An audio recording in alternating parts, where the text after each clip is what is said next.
Y'all get ready. Yes, you get ready. Shout out to all my tea sippers out there. We are gathered here today to sip some tea, honey. So make sure you guys have your teacups ready because you already know this tea is what? Piping hot.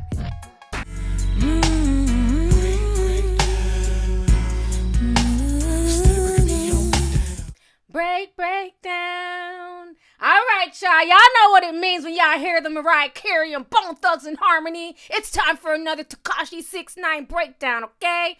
So I think we're like on chapter 7. Yeah. This is chapter 7. I've been keeping up. We've also been posting stuff on Instagram. Certain things that I just really didn't need to make a video about. But this, I felt the need to create a video, okay? So if you guys do not know, if you guys have not heard, the Godfather, okay? The man with the master plan, murda. He recently wrote the judge. Murda wants to go home, okay? He does not want to be bothered with prison anymore.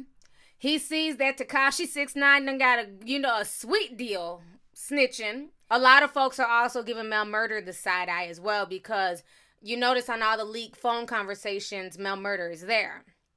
Well, as of 2 days ago, he recently wrote the judge who presided over the case, and the godfather of Trey 9 wants out. Shit done got too real for him, okay? So this whole situation is just really crazy. So I want to go ahead and break everything down to you guys. So in April of 2009, murda pled guilty to 1 count of racketeering conspiracy and 1 count of participating in a narcotics distribution conspiracy for selling a kilo of fentanyl, okay?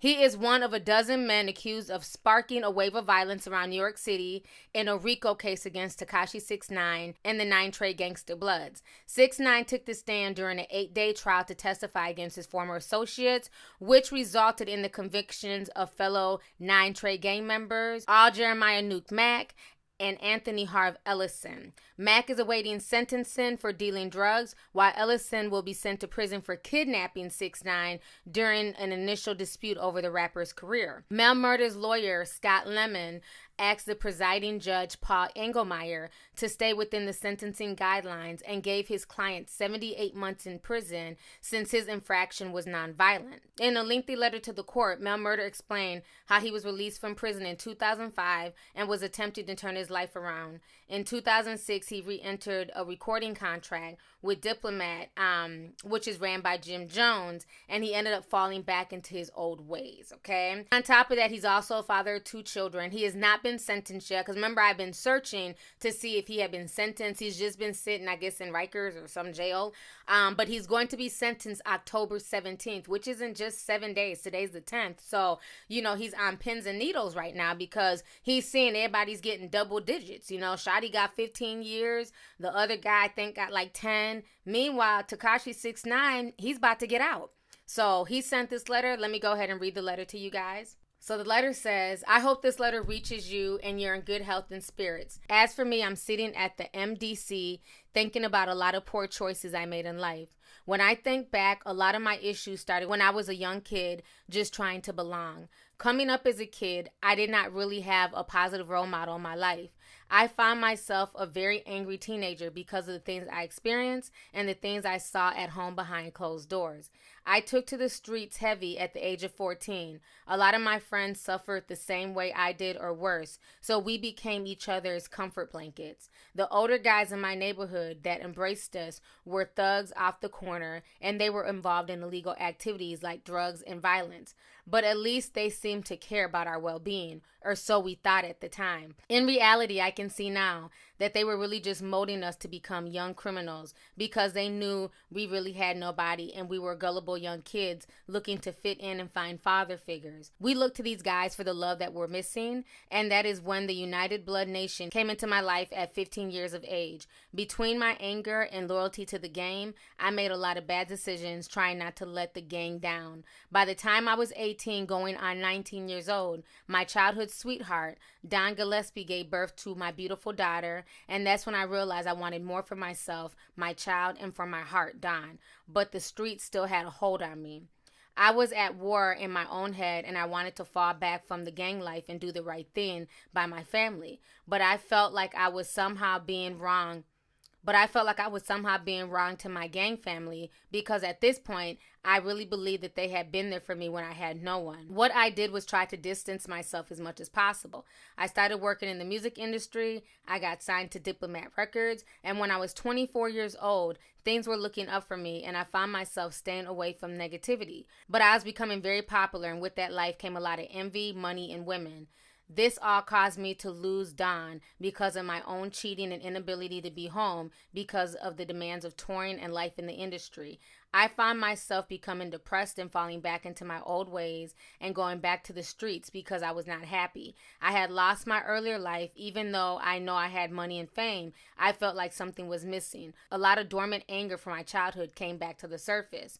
When I tried to return to the game, they were mostly only concerned with my presence and reputation, what I could do for them financially. It was at that point that I realized their love was never genuine. They gave me a position of authority because of who I was and my age. During that time in my mind, I decided that I was done with the streets, but I still try to keep ties with some of the guys I knew from the gang. I know that was where I went wrong. My real family, I now realize, was my mother, Don, my aunts, my brother. I got back with Don and she gave me a baby boy named my pride and joy.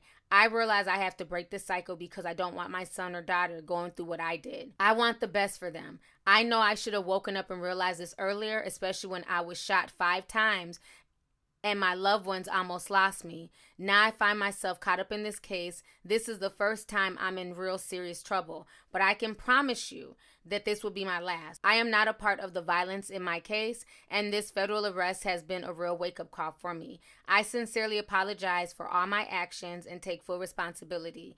I ask for leniency and a second chance to return to my children as soon as possible. I want to return to my family and right all my wrongs so I can be there for them. They need me and I definitely need them.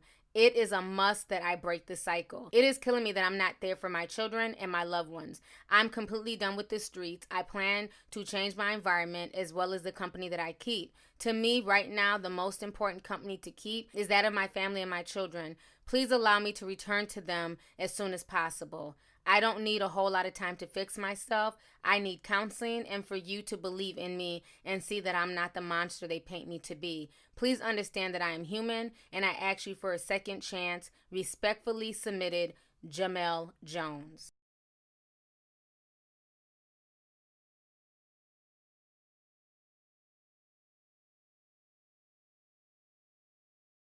All right, so you guys just heard me read that long letter / dissertation. And I will say this, while, I feel bad in a way because this is a grown man. I'm not going to say young man, he's grown. Who, he lived a horrible childhood and, he got swept in the streets. And if you're from the hood and you're from the projects, this is so many people's stories. His story is not different from other people whose parents were on drugs or whose parents just didn't care. And the only people that they really had that showed them any type of attention, any type of love were the OGs, were the older guys. But as you start to grow, you realize that a lot of these so-called OGs, they weren't there because they really cared about you or they wanted to be a father figure. They were there to use you for their criminal activities because especially back when we were growing up in the 90s, back then, things were a lot lenient for kids. So if a kid got caught, with drugs or a gun, you really didn't get any charges. You might go to juvie for like a month or two, then you'd be back on the streets. That's when they started making stuff a lot harsher.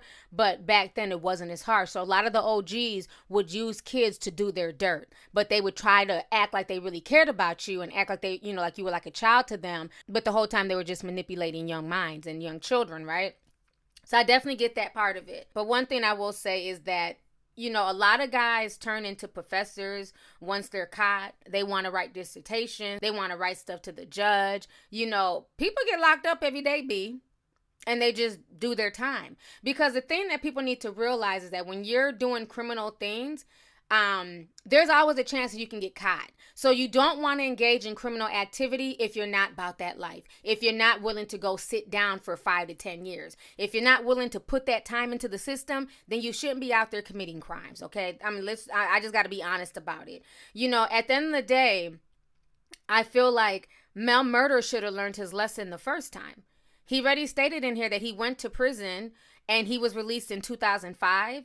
He came out. He was able to get signed to diplomats. You know, a lot of people come out from prison, they're not even able to find a job. So he really got his second chance and the blessing. He was able to tour the world, hang with the diplomats, and do all this stuff, only for him to get caught up in that lifestyle, to cheat, and, you know, to just get caught up in the whole glitz and glamour of the fake ass industry. And then he lost it all. And then he ended up back turning to the streets. So my thing is, you know, you already given a blessing and a second chance.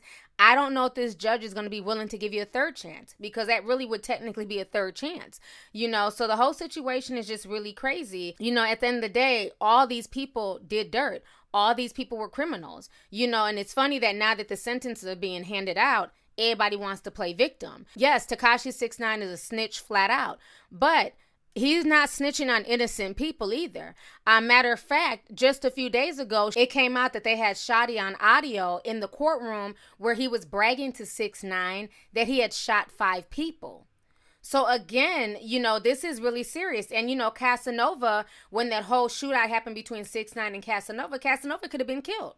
So this was like real stuff that was going on. And, you know, yes, hindsight is 2020, but there still has to be accountability for your actions. And Casanova was speaking about this today because they were asking Casanova about how he felt about the whole 6ix9ine situation and how he felt about the guys who were looking at double digits. And basically Casanova is saying that at the end of the day, all these folks ran to support 6ix9ine and support him, but he saw through the foolishness, and he doesn't feel bad for any of these guys because, one, they tried to take him out, but two, they put themselves in that situation. So I want you guys to go ahead and listen to what Casanova had to say. Check this out, and I'm going to come back with the rest of my commentary. Truthfully, that was like the #1 artist in the world. Truthfully, like, I never saw... In the course of 12 months, in the course of 12 months, I never saw 10 minutes, 1 million views. And I feel like even the people that's calling him, whatever they call him, yo, this, that, and third, shut the fuck up, because y'all was sucking his dick. So me, I ain't got nothing bad to say about him. Y'all deal with that. Them niggas that, all them niggas that's with him, I don't feel sorry for them at all. You know what I'm saying? They went the wrong route to begin with. Who even care about them people that he took off the street? Because nobody cared about them before they met him. They was bums. So who gives a fuck? At the end of the day, you know what I'm saying? Nobody not jumping out the window to fucking do nothing. You crazy as fuck.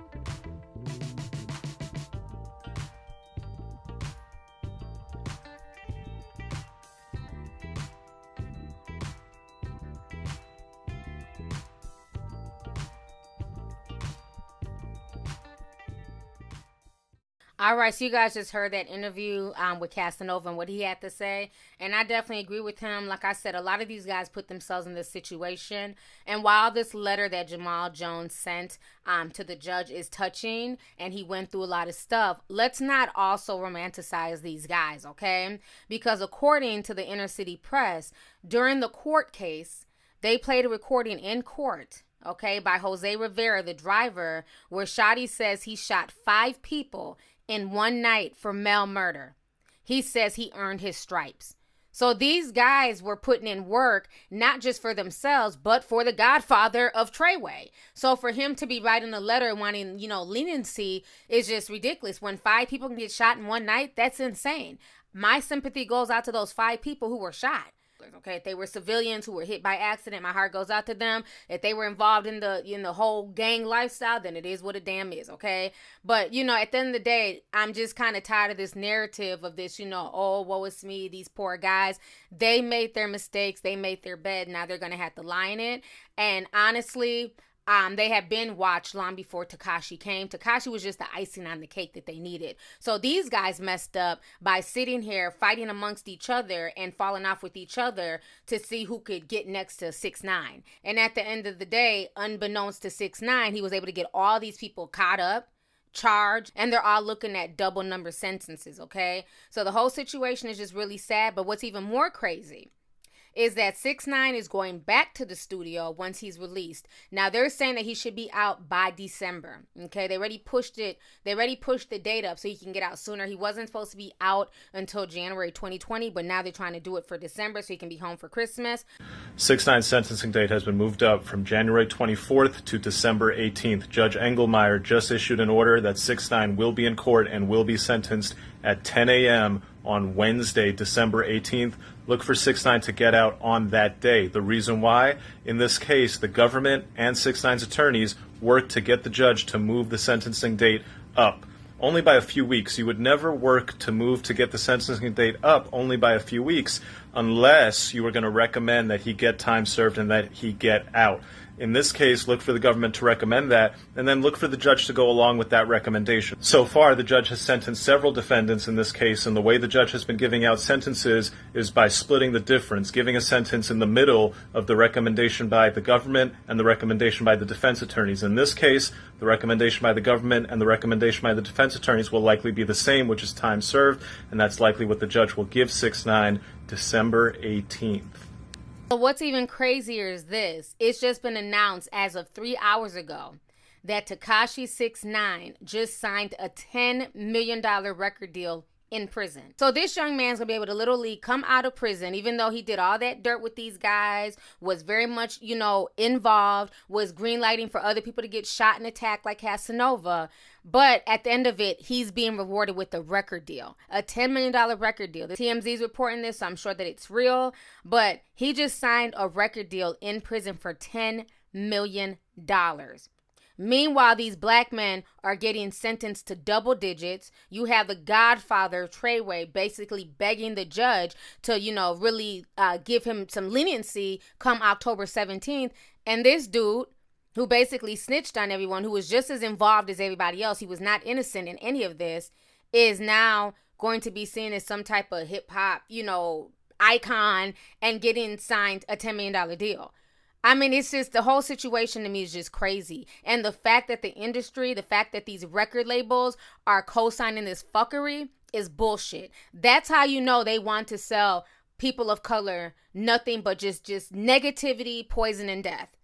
Because nothing about his lifestyle, nothing about this case, nothing about what's been going on these past few months shows that he should be rewarded for anything. He needs to go into witness protection, and he needs to go sit his ass down. Why do we reward bad behavior in society? This dude was out here gangbanging, perpetuating all types of bullshit to the youth, but now he's being rewarded. But the black guys who were doing the same thing as him are being sentenced to double digits. If you guys don't see the bullshit and the hypocrisy behind that, I don't know what to tell y'all, but this entire situation is crazy. So anyways, y'all, that is my part 7 of this whole Tekahshi 6ix9ine update. Let's go ahead and get the discussion popping. Go ahead and leave a comment. Let me know your thoughts on this entire crazy situation with murda, aka the Godfather Treyway, basically coming out and wanting leniency from the judge. And then how do you guys feel about Shotty admitting to shooting 5 people in one night?